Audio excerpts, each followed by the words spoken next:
4월 26일, 아론은 미국 유타주의 블루존 협곡에 홀로 여행을 떠나게 됩니다. 아론은 그날 밤 자신이 타고 온 트럭에서 잠을 잡니다. 그리고 다음날 아침 9시 15분에 자전거를 타고 블루존 협곡으로 이동합니다.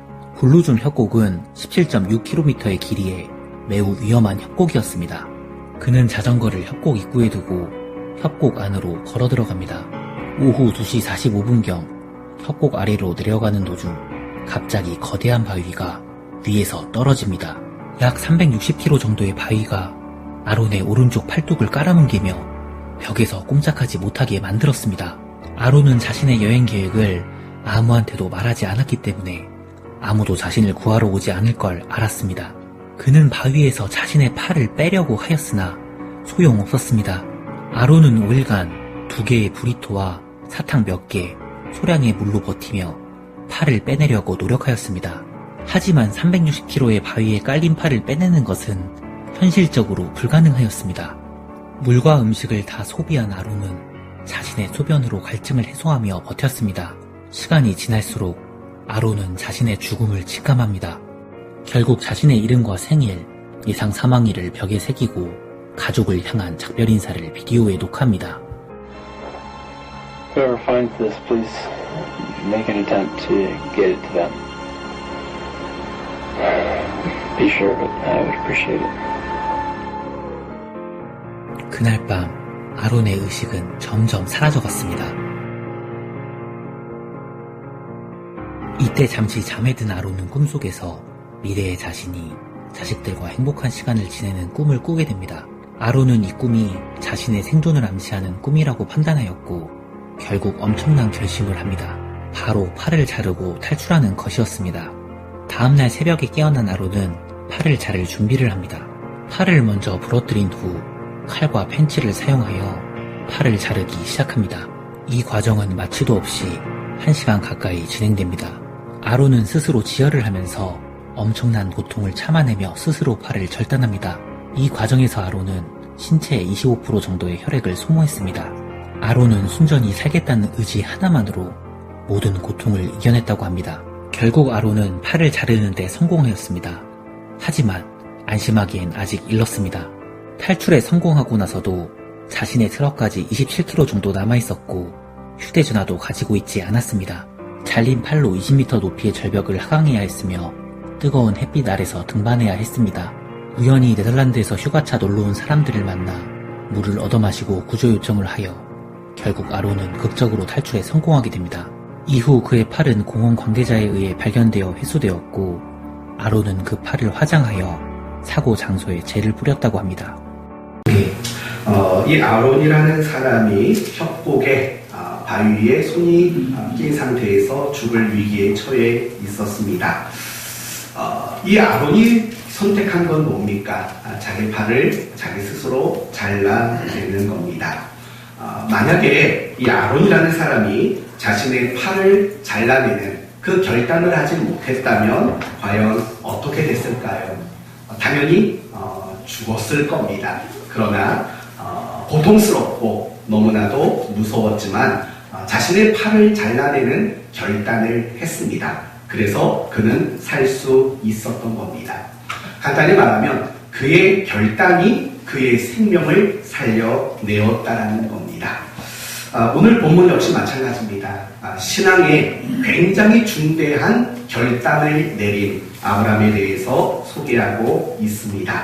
그러므로 오늘 말씀을 통해서 우리가 신앙의 결단을 하는 일이 얼마나 중요한지, 그리고 하나님이 우리에게 원하시는 신앙의 결단은 무엇인지 확인하셔서 여러분 모두가 아브라함처럼 또 오늘 이 영화의 주인공이었던 아론처럼 정말 결단할 수 있는 은혜와 용기가 여러분에게 생겨나기를 예수님의 이름으로 축원드립니다.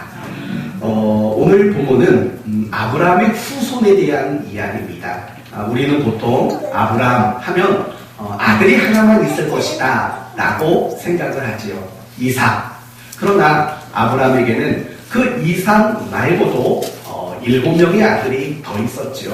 이스마엘도 있었고 오늘 본문에 기록된 그두라라는 후처 다시 사라가 죽고 난 다음에 재혼한 여자 사이에서 낳은 6명의 아들이 더 있습니다. 바로 그런 이야기가 오늘 본문의 주된 내용입니다. 다시 한번 더 확인해 봅시다. 1절.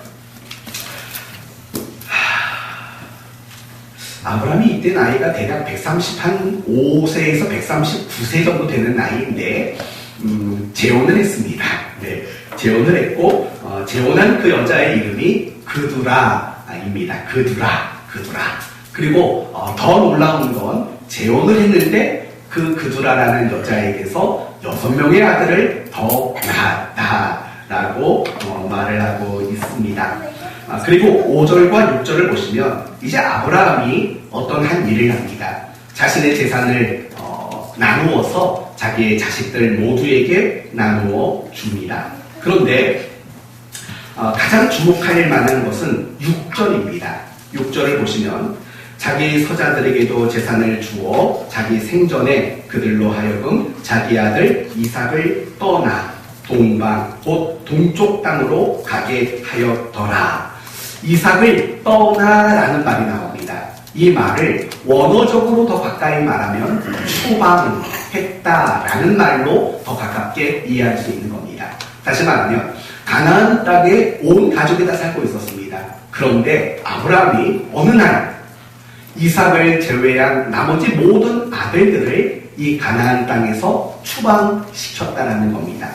그리고 나서 7절을 보면 아브라함의 향년이 175세라. 175세의 나이에 아브라함은 이제 죽고 아내의 곁으로 돌아가게 됐다라는 이야기입니다. 이 이야기를 통해서 우리가 첫 번째로 묵상할 내용은 이런 겁니다. 아브라함의 신앙의 결단에 대한 이야기를 먼저 생각해 봐야 합니다. 오늘 본문은 분명히 아브라함이 신앙적으로 결단하는 내용이 오늘 본문의 내용입니다. 그런데 여러분이 보시기에는 이런 질문이 들 수도 있습니다. 목사님, 오늘 본문을 통해서 뭘 봐서 아브라함이 신앙적 결단을 했다는 말입니까? 라는 질문이 나올 수 있습니다. 왜냐하면 오늘 본문을 보면 어떤 신앙적인 행위와 어떤 신앙적인 다짐 이런 것들이 전혀 언급되고 있지 않기 때문입니다. 그러나 중요한 것은 오늘 본문의 가장 중요한 건 아브라함이 정말 중대한 신앙의 결단을 했다라는 점이 오늘 본문에서 가장 중요한 겁니다. 그게 바로 6절이죠. 6절을 보면 아브라함은 이삭과 나머지 6명의 자식들에게 자기 재산을 나누어 줍니다. 그리고 그 6명의 아들들을 가나안 땅에서 추방시킵니다. 이건 놀라운 신앙의 결단입니다. 여러분 한번 생각해 보십시오. 이 추방당한 6명의 아들은 누굽니까? 남의 집 자식입니까? 아닙니다. 사라가 죽고 정식으로 두 번째 맞이한 부인 구두라를 통해서 낳은 아브라함의 아들들입니다. 아브라함의 아들들이라는 점은 무엇입니까? 그것은 아브라함에게 대단히 소중한 자식들이고 사랑스러운 아들들이었다라는 겁니다. 여러분 그렇지 않습니까? 자식을 그리고 손주를 평생 정말 오손도손 살고 싶은 마음 여러분 있지 않습니까? 아브라함에게도 마찬가지였다는 겁니다. 그런데 그렇게 사랑스럽고 그렇게 소중한 아들들을 내쫓았다는 겁니다. 추방했다라는 겁니다. 이것이 신앙의 결단입니다. 어쩌면 여러분은 이런 질문을 할 수 있습니다. 목사님, 6명의 아들을 추방시키는 것이 어려운 결단이라는 것까지는 알겠지만 그게 왜 신앙의 결단입니까? 라고 물을 수 있습니다. 그러나 중요한 것은 아브라함이 6명의 아들들을 추방하는 그 사건 자체가 신앙적인 일이기 때문이었습니다. 그러면 그 부분을 한번 확인해 봅시다. 과연 아브라함은 이 6명의 아들들을 왜 추방시켰을까요? 그 이유는 과연 뭘까? 6절에 답이 나옵니다. 6절을 다시 한번 보시면 자기 서자들에게도 재산을 주어 자기 생전에 그들로 하여금 자기 아들 이삭을 떠나 지금 단순히 그냥 그들을 가나안 땅에서 추방시킨 게 아닙니다. 누구와 연관을 시키고 있는 겁니까? 이삭과 연관시키는 겁니다. 그들을 추방한 이유가 이삭과 밀접한 연관이 있다는 겁니다. 결론부터 말합시다.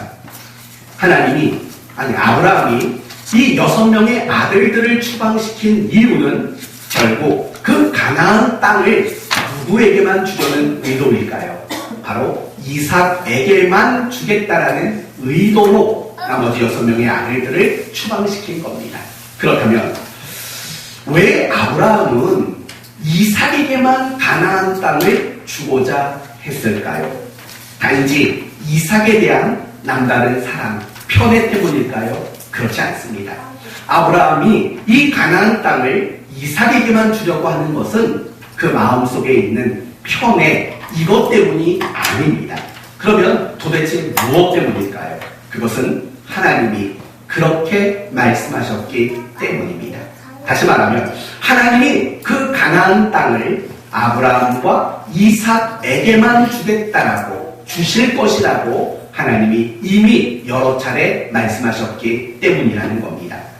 창세기 12장 7절, 창세기 13장 15절, 창세기 15장 18절, 창세기 17장 8절 말씀을 보시면 모두 똑같은 내용이 나옵니다. 이런 말이 나오죠. 이 땅을 너와 내 자손에게 주리라 라는 말이 나옵니다. 그리고 중요한 것은 이 자손이라는 단어의 품사가 2인칭 단수라는 것입니다.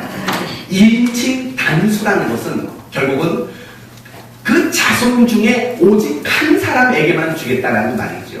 그 사람이 결국은 누구였습니까? 바로 이삭이었다라는 겁니다. 그러니까 결국 아브라함이 이삭을 제외한 나머지 6명의 아들들을 추방시킨 이유는 하나님이 가나안 땅을 아브라함과 이삭에게만 주겠다라고 이미 말씀하신 거에 근거한 내용이라는 것을 알 수 있다는 겁니다. 사랑하는 성도 여러분, 아브라함에게도 6명의 아들은 소중했을 겁니다. 아브라함에게 그 6명의 아들들은 역시 사랑스러운 대상들이었을 겁니다. 그러나 하나님이 말씀하십니다.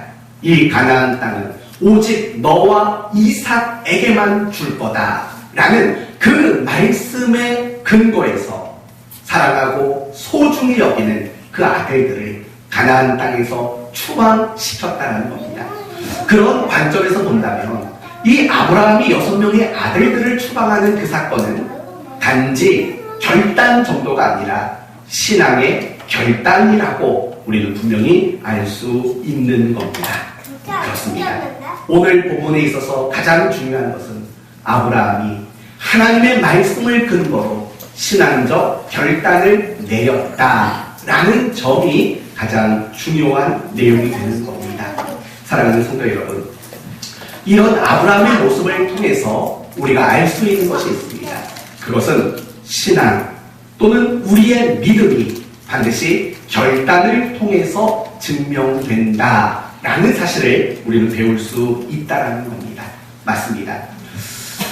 아브라함의 전 인생을 보시면 정말 중요한 결단을 내렸던 순간들이 여러 차례 있습니다. 가장 첫 번째 결단은 무엇입니까? 하나님이 아브라함에게 나타나서 너는 내 아비 본토 친척 집을 떠나가라 라고 하나님이 그에게 명령하셨습니다. 그러자 아브라함은 그 명령을 듣고 결단했습니다. 어떤 결단을 했습니까? 하나님의 말씀대로 고향을 떠나겠다라는 결단을 했습니다. 이유가 뭡니까? 하나님만이 참되신 하나님이라는 사실을 그가 믿었기 때문입니다. 결국 그가 하나님께 대한 그 믿음이 무엇으로 입증되었냐면 그가 결단하는 내용, 하나님이 그 집을 떠나라는 그 말씀대로 결단하는 것, 그 결단이 결국에는 아브라함의 믿음의 신앙을 증명했다라는 겁니다. 또 하나 중요한 사건이 있습니다. 그건 바로 이삭을 번제로 바치는 사건입니다. 어느 날 하나님이 아브라함에게 말합니다. 독자 이삭을 번제로 바쳐라. 이 말을 듣고 아브라함은 결단했습니다. 그리고 정말 그 이삭을 번제로 바치려고 그는 아들을 데리고 모리아산으로 출발했습니다. 결국 하나님은 죽은 자도 살려낼 수 있다라는 그 믿음을 가지고 있었고, 그 가진 믿음이 결국은 아들을 범죄로 바치는 결단을 하도록 만들었다라는 겁니다. 결국 이런 것들을 본다면 나의 가진 신앙들, 내가 가진 믿음들, 그런 것들은 내가 어떤 결단을 내리느냐, 얼마나 결단하느냐, 그거에 따라서 나의 신앙과 나의 믿음이 입증된다는 사실을 우리는 잊지 말아야 합니다. 아브라함만의 이야기도 아닙니다. 에녹도 마찬가지입니다. 에녹도 그렇습니다. 하나님이 세상을 심판하는 분이라는 믿음을 가졌기 때문에 에녹은 하나님과 동행하는 삶을 살겠다고 결단한 거 아닙니까? 모세도 마찬가지입니다. 이스라엘이야말로 하나님 백성이라는 믿음이 있었기 때문에 애굽 나라의 왕이 되는 것을 내버리는 결단을 하지 않았겠습니까? 스데반 집사님도 마찬가지입니다. 하나님 백성으로서 천국이 있다는 것을 믿었기 때문에 그는 기꺼이 순교를 받아들이는 결단을 하게 되었다라는 겁니다. 다니엘도 마찬가지입니다. 하나님의 백성은 거룩해야 된다라는 믿음이 있었기 때문에 왕이 주는 진미를 거절하는 결단을 할 수 있었다라는 겁니다. 만약에 성경에 나오는 그 많은 믿음의 사람들이 결단하지 않았다면 과연 우리는 그들을 믿음의 사람들이라고 말할 수 있었겠습니까? 결코 그럴 수 없습니다. 그들이 신앙의 결단을 내렸기 때문에 그들을 믿음의 사람이다, 신앙의 사람이다, 이렇게 말할 수 있는 겁니다. 여러분도 마찬가지입니다. 여러분이 믿음이 있다는 것이 결국은 결단으로 확인되는 겁니다. 여러분이 오늘 이 자리에 예배드리기 위해 나오는 결단을 했습니다. 그 결단이 결국에는 여러분에게 믿음이 있다라는 증거일 수밖에 없습니다. 그리고 더 중요한 것은 무엇이냐면 여러분이 얼마만큼 결단하느냐가 결국에는 여러분의 신앙의 수준을 반영하고 있다는 겁니다. 다시 말하면 이런 말씀입니다. 여러분이 신앙적인 결단을 많이 하면 많이 할수록 여러분의 믿음과 여러분의 신앙은 좋은 겁니다. 그러나 반대로 여러분이 신앙적인 결단을 하지 않는다면 여러분의 신앙은 아직은 연약한 수준에 머물러 있다고 밖에는 말하기 어렵다는 겁니다. 이제 한번 여러분에게 물어봅시다. 지난 일주일을 살면서 여러분이 지난 한 주간을 살면서 신앙적인 결단을 한 것이 있는지를 점검해 보십시오. 나는 지난 일주일을 살면서 과연 신앙의 결단을 한 것이 과연 내게는 있는가? 목사님, 일주일은 너무 짧아요. 늘려주세요. 그래요. 한 달로 늘려줄게요. 여러분은 지난 10월 한 달을 살면서 어떤 신앙적인 결단을 하신 것은 있으십니까? 조금만 더 늘려주세요. 좋아요. 2019년도 1월부터 지난 10월 달까지 여러분 지난 한 해를 살면서 내가 신앙적인 정말 중요한 결단을 내린 적이 있는지 한번 점검해 보십시오. 그것이 바로 여러분의 신앙의 현주소입니다. 그것이 바로 여러분의 믿음과 신앙의 수준이라는 사실을 잊지 말아야 합니다. 사랑하는 성도 여러분, 저는 여러분 모두가 아브라함과 같이 신앙의 결단을 할 수 있는 용기, 은혜 주심이 일어나기를 바랍니다. 그래서 여러분의 신앙의 결단을 많이 함으로 여러분의 믿음이 더 증명되고 확인되고 칭찬받는 여러분 되시기를 바랍니다. 이제 조금만 더 중요한 이야기를 해보도록 합시다. 과연 신앙의 결단이 중요한 이유는 뭘까? 물론 이미 말씀드린 대로 여러분의 믿음을 증명하는 방법이 결단이기 때문에 중요합니다. 이거 말고 여러분에게 세 가지를 설명하려고 합니다. 첫 번째, 신앙의 결단이 중요한 이유는 여러분의 신앙 성장이 결정되기 때문입니다. 다시 말하면 여러분이 결단하는 것만큼 여러분의 신앙은 성장하게 된다는 겁니다. 반대로 말하면 여러분이 신앙적인 결단을 하지 않는다면 여러분의 신앙은 결코 성장할 수 없게 되는 겁니다. 이유는 간단합니다. 결단이 믿음과 신앙을 증명하는 아주 중요한 내용이기 때문이라는 겁니다. 여러분이 신앙적인 결단을 많이 하면 여러분의 신앙도 더 많이 성장할 수밖에 없는 겁니다. 어느 날 배고픈 당나귀가 있었습니다. 그런데 길을 가다가 우연치 않게 건초더미 2개를 발견했습니다. 배고픈 당나귀는 달려갔습니다. 그런데 이 건초더미 2개 앞에 서가지고 갈등이 되는 겁니다. 왼쪽에 있는 더미를 먹으려고 했더니 오른쪽 더미가 커 보이는 겁니다. 그래서 오른쪽 건초더미를 먹으려고 했더니 이번에는 또 왼쪽이 커 보이는 겁니다. 여러분 그런 경험이 있지 않습니까? 늘 남의 떡이 커 보이고 다른 게 좋아 보이는 그런 적이 있지 않습니까? 결국 이 배고픈 당나귀는요, 왼쪽 먹으려다 오른쪽 커 보이고, 그래서 오른쪽 먹으려다가 왼쪽 커 보이고, 결단 내리지 못해서 결국은 그 건초더미 앞에서 굶어 죽었다고 합니다. 여러분 제가 이런 이야기를 하는 이유는 우리의 신앙생활도 마찬가지라는 겁니다. 예를 들면 내가 예배를 열심히 드리겠다. 내가 성경을 열심히 읽고 내가 큐티하겠다. 내가 새벽에 나가겠다. 전도하겠다. 내가 용서하겠다. 순종하겠다. 여러분이 결단하지 않으면 절대로 그 일들을 여러분은 하지 못하게 된다는 겁니다. 여러분이 신앙생활하면서 잘 안 되는 것들이 있을 거예요. 뭐 용서가 안 된다. 그러면 이유는 간단해요. 왠 줄 알아요? 결단하지 않기 때문에 안 되는 거예요. 여러분이 새벽 예배가 안 되는 이유가 뭔지 아십니까? 잠이 많아서가 아니에요. 결단하지 않아서인 거예요. 여러분이 매일 성경 보지 않게 되는 이유가 뭔지 아십니까? 결단하지 않기 때문이죠. 뭘 그렇게 복잡하게 생각해요? 제가 옛날에 그 얘기 해드린 적 있죠. 뭐 마음이 조금만 불안해지기 시작하면 종이를 막 찍는 뭐 그런 사람 얘기해준 거 기억나세요? 그런 사람이 있었대요. 그래서 정신병을 찾아갔더니 이 정신병원 의사가 이런 것만 묻더래요. 어릴 적 종이 공장 옆에 살았습니까? 종이 때문에 상처받은 일 있습니까? 뭐 이런 것들만 물어보는 거죠. 아유, 없었습니다. 이 도무지 자기의 그 나쁜 습관을 고칠 방법이 없는 겁니다.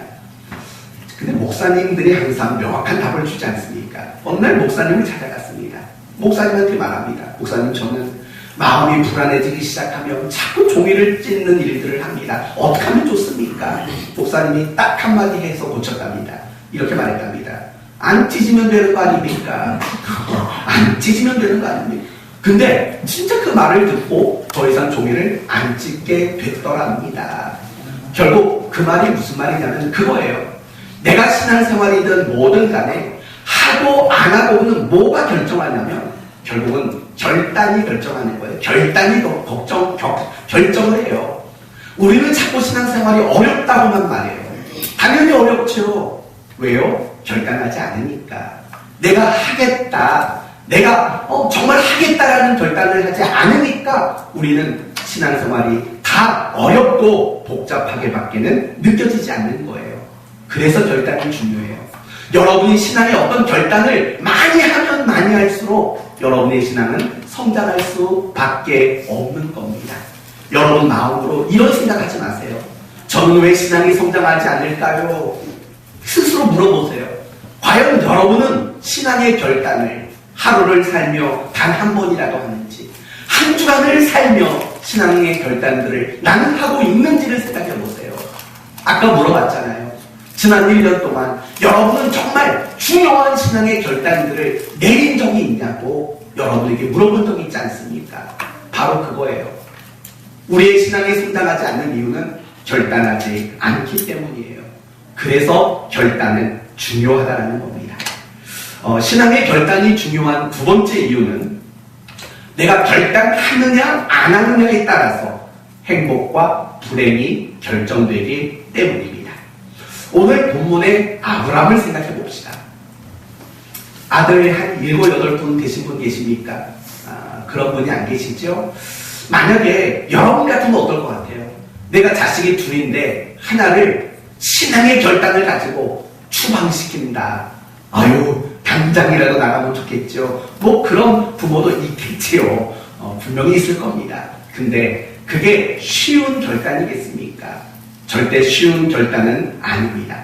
그래서 만약에 아브라함이 어떻게 자식을 추방시키냐고 만약에 추방시키지 않았다면 아브라함은 어떻게 되었을까라는 생각을 한번 해보시겠어요? 어떨 것 같습니까? 어떻게 자식을 내보내요? 소중한데 사랑하는데 어떻게 자식 아들들을 6명이나 추방시켜요? 그래서 안 했다면 어떤 일이 일어났을까요? 모르지요. 그러나 분명한 건 2가지입니다. 첫째는 문제가 생겼을 겁니다. 그 아들들을 추방시키지 않았다면 어떤 문제가 분명히 생겼을 게 틀림없습니다. 그리고 또 한 가지 분명한 것은 아브라함은 그 마음에 평안이 있지 못했을 겁니다. 이유는 간단합니다. 하나님 말씀에 불순종하는데 어떻게 마음이 편안합니까? 만약에 여러분 가운데 내가 하나님 말씀에 순종하지 않는데도 마음이 편안하다면 여러분이 정말 하나님의 자녀인가를 크게 의심해 볼 필요가 있습니다.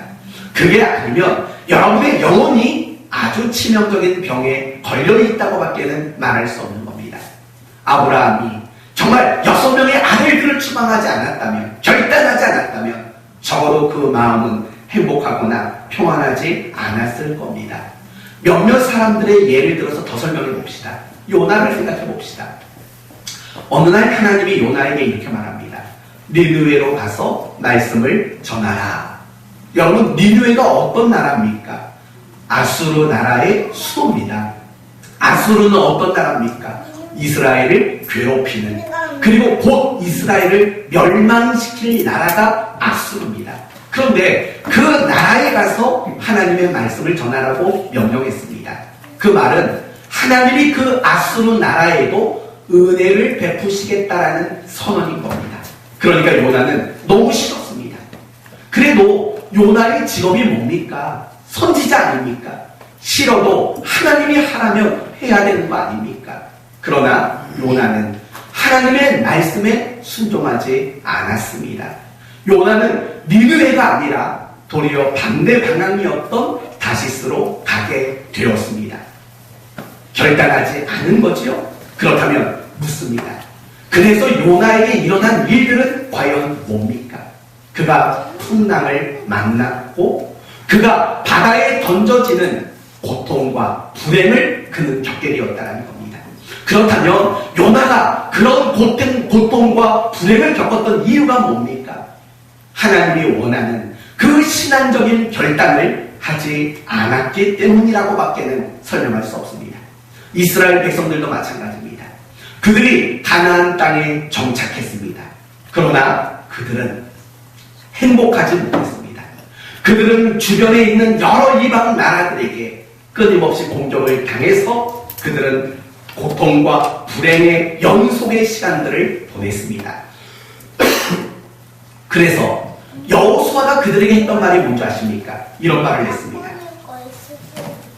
너희가 섬길 자를 오늘 택하라 라고 말을 합니다. 이게 무슨 말인지 아시겠습니까? 하나님 백성인 그들이 가나안 땅에 들어가서 가나안 땅에 있는 이방 우상들을 숭배했으며 이방인들의 삶을 추종하며 그들의 삶을 따라가고 있었다는 겁니다. 다시 말하면 그들이 신앙의 결단을 여전히 하지 않았다는 겁니다. 그 결과 그들은 끊임없는 고통과 불행의 연속을 보낼 수밖에 없었다라고 이야기하는 거죠. 우리도 예외가 아닙니다. 우리도 신앙생활을 하다 보면 많은 갈등을 하게 됩니다. 그리고 무겁고 힘든 순간들을 겪을 때가 많습니다. 더 나아가서 우리들이 어떤 시험에 빠져버리는 그런 경우도 많이 있습니다. 왜 그럴까요? 왜 우리는 갈등하게 될까요? 왜 우리는 마음이 무겁고 마음이 힘들고 왜 마음이 지칠까요? 왜 우리는 신앙생활하면서 끊임없이 시험에 드는 일들이 일어날까요? 이유는 간단해요. 여러분이 결단하지 않기 때문입니다. 그렇게 살아야 하는데, 그런 일을 내가 해야 되는데 알면서도 여러분이 결단하지 않는 겁니다. 그러니 여러분의 마음은 무겁지요. 그러니 여러분은 늘 신앙생활이 뭔가 눌려있고 뭔가 답답하고 늘 부담만 쌓여가는 그런 신앙생활을 여러분은 할 수밖에 없는 거 아닙니까? 왜요? 뭐 때문에요? 결단하지 않기 때문이라고는 이라고밖에 말할 길이 없는 거 아닙니까? 사랑하는 성도 여러분, 여러분이 결단하지 않으면 여러분은 불행하게 됩니다. 즐거운 신앙생활을 하지 못하게 됩니다. 여러분이 결단하지 않으면 여러분은 신앙생활 속에 끊임없는 갈등과 시험을 당할 수밖에 없다는 사실을 잊지 말아야 합니다. 더 심각한 건 여러분이 결단하지 않은 그 일이 결국에는 여러분의 신앙의 발목을 붙잡게 될 겁니다. 여러분이 결단하지 않는 그 일이 결국에는 여러분의 인생의 덫이 될 겁니다. 그래서 여러분을 묶어놓을 거고, 그래서 여러분을 더 고통스럽게 만드는 그런 일들이 여러분에게 일어날 겁니다. 결단하지 않으면 여러분의 신앙은 갈수록 침체할 수밖에 없다는 사실들을 잊지 말아야 합니다. 세 번째, 결단이 중요한 것은 결단하지 않으면 진짜 중요한 걸 잃어버리기 때문이라는 겁니다. 예를 들어 봅시다. 술을 끊겠다는 결단을 하지 않으면 어떻게 될까요? 그 사람의 미래를 잃어버리게 되는 겁니다. 담배를 끊겠다고 결단하지 않으면 어떻게 될까요? 담배보다 중요한 건강을 잃어버리게 됩니다. 도박을 끊어버리겠다라고 결단하지 않는다면 어떻게 될까요? 모든 재산을, 그 중요한 재산을 탕진하게 될 겁니다. 나쁜 습관, 나쁜 버릇을 고치겠다고 결단하지 않으면 어떻게 될까요? 여러분은 주변에 있는 사람들을 잃어버리게 될 것입니다. 신앙의 결단도 마찬가지입니다. 내가 분명히 뭔가 망설이는 것이 있기 때문에 신앙의 결단을 미루어 놓습니다. 그러나 중요한 것은 여러분이 결단하지 않으면 여러분을 망설이게 하는 그거보다도 더 중요한 것을 여러분은 잃어버리게 됩니다. 예를 들면 이런 거죠.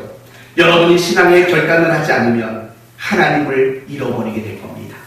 여러분이 신앙의 결단을 내리지 않으면 하나님의 축복을 잃어버리게 될 것이라는 겁니다. 그래서 신앙의 결단은 너무나도 중요한 겁니다. 결단하지 않으면 정말 중요한 것들을 여러분은 더 많이 잃어버릴 수밖에 없기 때문인 겁니다. 특별히 오늘 본문 11절을 보시면 부모된 여러분들이 좀 잘 봐두셔야 할 내용이 나옵니다. 11절 보시겠어요? 아브라함이 죽은 후에 하나님이 그의 아들 이삭에게 복을 주셨고 이삭은 부엘 라헬로이 근처에 거주하였더라. 여러분 보세요. 아브라함이 죽은 후에 하나님이 그의 아들 이삭에게 뭘 줬답니까? 복을 주셨다라고 말을 하고 있습니다. 그러니까 이런 얘기죠. 지금 아브라함이 신앙적인 결단을 내렸는데 그 결단과 아들 이삭이 복을 받는 일이 무관하지 않았다라고 말하는 겁니다. 부모들만 대답해 보세요. 여러분의 자식에게 하나님의 복이 임하기를 원하십니까? 이건 아멘 잘하셔야 되는 거예요. 다시요. 여러분의 자식에게 하나님의 복이 임하게 되기를 원하십니까? 네. 그렇다면 여러분이 결단해야 돼요. 부모의 결단이 필요하다는 사실을 잊지 말아야 돼요. 오늘 본문을 보세요. 아브라함이 정말 힘들지만 그 중요한 신앙의 결단을 내렸지 않습니까? 그 신앙의 결단을 한 이후에 그 모든 복이 그의 아들에게 이삭에게 돌아갔다는 사실을 여러분은 잊지 말아야 합니다. 복의 문제를 떠나서도 마찬가지예요. 여러분이 부모로서 자식들 앞에 정말 신앙의 결단을 하는 내용들을 보이셔야 돼요. 그게 신앙 교육이에요. 야, 너 오늘 왜 교회 안 가냐? 넌 왜 성경 안 읽냐? 잔소리하는 게 교육이 아니에요. 여러분이 보여주셔야죠. 여러분이 신앙의 결단을 하는 모습들을 자식들이 봐야지요. 그래야 자식들도 그런 신앙의 결단을 할 수 있는 것 아닙니까? 재밌는 것은 나중에 그 이삭이 나이가 들어서 하나님 앞에 신앙의 결단을 하는 내용들이 그 뒤로 넘어가 보면 여러 차례 등장하게 되는 겁니다. 그건 우연의 일치가 아닙니다. 자신의 부모가 정말 자식을 쳐내는 그 결단을 한 모습을 봤기 때문에 이삭도 그런 신앙의 결단을 내릴 수 있는 믿음의 유산을 물려받을 수 있었다는 겁니다. 그렇다면 이제 어떻게 할 겁니까? 우리가 결단이 중요한 이유를 확인했지요. 첫째는 뭐였다고요? 신앙이 성장한다. 결단 한 만큼 성장한다. 두 번째는 뭐라고요? 우리를 행복하고 평안하도록 만든다라고요. 그리고 세 번째는 뭐라고요? 결단하지 않으면 더 중요한 걸 잃어버리게 된다고요. 그래서 결단은 너무나도 중요하다고 했습니다. 그러면 어떡하겠습니까? 앞으로 뭘 어떡합니까? 결단을 하도록 노력하셔야죠. 그런데도 불구하고 사실은 우리는 신앙적인 결단을 내리는 일들을 많이 어려워합니다. 왜 나는 신앙적인 결단을 잘 못할까? 여러분에게 두 가지로 설명합니다. 첫째는 하나님께 대한 의심 때문입니다. 예를 들면 이런 거죠. 내가 신앙의 결단을 내렸는데 혹시 이 결단 때문에 내가 손해보는 건 아닐까? 내가 더 불행해지는 것은 아닐까라는 결국은 하나님을 의심하는 거죠. 하나님의 신실하심, 하나님의 사랑, 하나님의 위대한 능력, 내가 결단했을 때 우리를 더욱더 복되게 하실 하나님이라는 그 믿음이 흔들리고 의심이 들어서 우리는 신앙의 결단을 내리지 못할 때가 많이 있는 겁니다. 그러나 그렇지 않습니다. 신앙의 결단을 내렸을 때 하나님은 그런 사람들을 외면하신 적이 없습니다. 아브라함에게도 그렇게 있지 않습니까? 에녹이 하나님과 동행하겠다라는 결단을 했을 때 그를 죽음을 보지 않고 천국으로 이끌어내지 않으셨습니까? 다니엘과 그 친구들이 부정한 음식을 먹지 않겠다고 결단했을 때 그들의 얼굴이 왕의 진미를 먹은 자들보다 더 아름답게 빛났다는 거 아시지 않습니까? 왕의 진미를 먹었던 사람보다 10배나 지혜로운 자가 되었다는 것도 알지 않습니까? 그들이 결단을 지키기 위해 풀무불에 던져졌을 때도 털끝 하나 상하지 않았고 사자불에 던져졌을 때도 사자의 입을 봉하지 않으셨습니까? 하나님은 그렇게 믿음을 가지고 신앙의 결단을 내리는 사람들을 외면하거나 나몰라라 하시는 분이 아닙니다. 분명히 여러분의 신앙의 결단에 보상하시고 책임져 주시는 하나님이라는 사실을 잊지 말아야 합니다. 또 한 가지, 우리가 신앙의 결단을 하지 못하는 이유는 간단합니다. 내가 지금 누리고 있는 재미난 것들, 그걸 잃고 싶지 않기 때문입니다. 이렇게 설명해 봅시다. 내가 어떤 신앙의 결단을 한다는 것은 결국 내 생활의 패턴이 바뀐다라는 말과 똑같습니다. 예를 들면 이런 거죠. 지난주에 우리 어떤 집사님이 텔레비전 얘기를 했으니까 저도 텔레비전 얘기를 한번 해봅시다. 내가 이제 텔레비전 보는 시간 성경을 읽겠다 결단을 하게 되면 지금까지 나를 즐겁게 해줬던 텔레비전 시청을 못하게 됩니다. 재미를 잃어버리는 겁니다. 또는 이런 거죠. 내가 운동을 하거나 사람을 만나는 시간을 줄여서 내가 기도하겠다. 그러면 내가 운동하거나 사람을 만나서 얻었던 그 재미와 즐거움을 잃을 수밖에 없게 되는 것 아닙니까?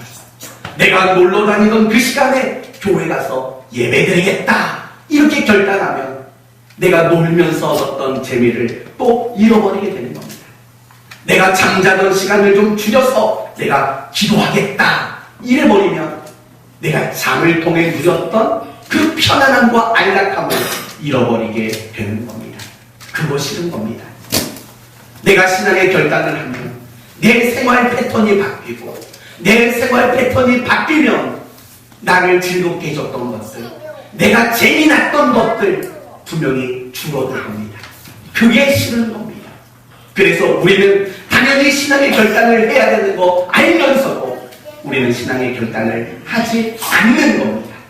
재미 때문에, 내 만족 때문에, 내 즐거움 때문에 그거 잃는 게 싫어서, 그거 조금이라도 놓치는 거 싫어서 우리는 그런 신앙의 결단을 안 하게 된다는 겁니다. 사랑하는 성도 여러분, 어떻습니까? 제 이야기가 안 맞는 말 같습니까?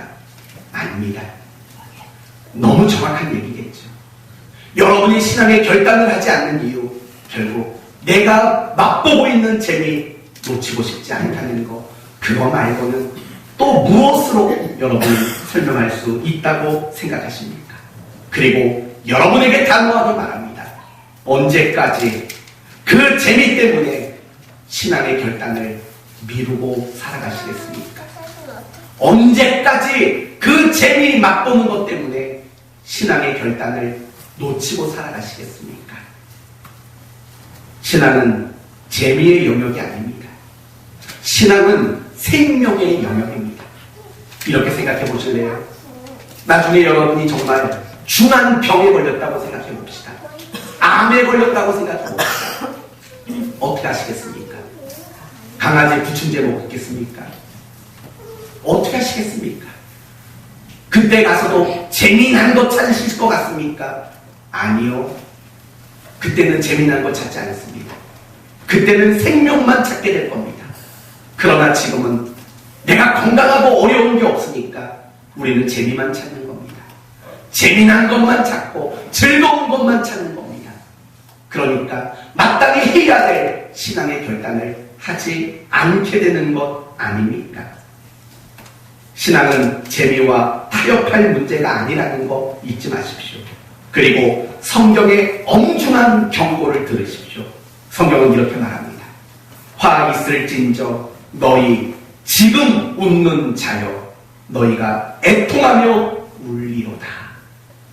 지금 재미 때문에 신앙을 결단하지 않는 너희여 나중에 우는 날이 올 것이다. 그렇게 누가복음 6장에서는 무섭게 경고하고 있다는 사실을 잊지 말아야 합니다. 사랑하는 성도 여러분, 정말 결단하셔야 됩니다. 신앙의 결단 없이 여러분이 신자로 살아가는 거 무모한 짓이라고 밖에는 말할 수 없습니다. 신앙의 결단을 해야만 여러분은 신자답게 살아갈 수 있게 되는 것입니다. 그렇다면 하나님이 우리에게 원하시는 결단은 뭘까? 오늘 본문에서 찾아보면 간단히 나옵니다. 하나님 뜻에 순종하는 결단, 하나님이 원하시는 결단, 말씀대로 가는 결단, 바로 그런 결단을 원하십니다. 그거 말고도 여러분은 고민하셔야 합니다. 과연 하나님은 나에게 원하시는 결단이 뭘까? 하나님이 아브라함에게도 원하시는 결단이 있었던 것처럼 하나님은 이 시간 나에게 무슨 결단을 원하실까? 여러분은 고민하셔야 합니다. 전 알고 있습니다. 저는 여러분들 이름을 하나씩 하나씩 마음으로 부르며 새벽마다 기도합니다. 그러면서 여러분이 정말 결단해야 될 부분들을 놓고 기도하고 있습니다. 여러분 스스로는 아시나요? 여러분 스스로가 지금 당장 해야 할 신앙의 결단이 뭔가 여러분 알고 계십니까? 저는 여러분 한 사람 한 사람을 보며 알고 있습니다. 알고 싶으세요? 조용히 기도하고 찾아오세요. 마음의 각오를 단단히 하고 찾아오세요. 그러면 얘기해 드릴게요. 여러분이 해야 할 신앙의 결단이 뭔가 얘기해 드릴 수 있습니다. 잠깐 눈을 한번 감아 보십시오. 그리고 짤막하게라도 마음으로 이렇게 기도해 보세요. 하나님, 지금 저에게 가장 바라시는 신앙의 결단은 무엇입니까? 눈을 감으시고 잠깐 기도해 보세요. 혹시 스쳐가는 어떤 모습, 어떤 내용이 떠오르셨습니까? 그렇다면 그거 결단하세요. 아무리 눈을 감고 기도해봐도 생각이 안 나신다고요? 그러면 결단할 것이 무엇인가가 떠오를 때까지 여러분은 기도하셔야 됩니다. 이제 눈을 뜨셔도 괜찮습니다. 말씀을 마치겠습니다. 신앙의 결단은 너무 중요합니다. 오늘 서론 부분에 여러분에게 보여드렸던 그 127시간이라는 영화, 아론이라는 사람이 생명을 구하기 위해 자신의 생사를, 뼈를 부러뜨리고 생사를 잘라서 탈출한 그 결단, 그게 오늘 우리의 결단이 되어야 할 겁니다. 분명히 아브라함이 6명의 아들들을 추방하는 그 사건이 아마 그 정도 이상의 결단이었을 겁니다. 그런 마음의 각오 없이 우리는 신앙생활을 올바르게 할 수 없다는 사실들을 잊지 말아야 합니다. 하나님이 아브라함에게 신앙의 결단을 원했듯이 이 시간 우리 모두에게 신앙의 결단을 원하고 계십니다. 결단하셔야 합니다. 그래야 믿음이 큽니다. 결단하셔야 합니다. 그래야 여러분은 평안하고 행복합니다. 결단하셔야 합니다. 그래야 정말 중요한 것들을 잃어버리지 않게 될 겁니다. 세상 재미 이제 조금 내려놓으십시오. 그리고 그 재미를 내려놓은 그 자리에 신앙의 결단으로 채워가셔서 신앙적인 결단을 하는 사람에게만 주어지는 은혜와 복을 날마다 누리며 살아가는 여러분 모두가 되시기를 예수님의 이름으로 축원드립니다. 아멘. 기도합시다. 하나님 아버지, 오늘 우리 모두가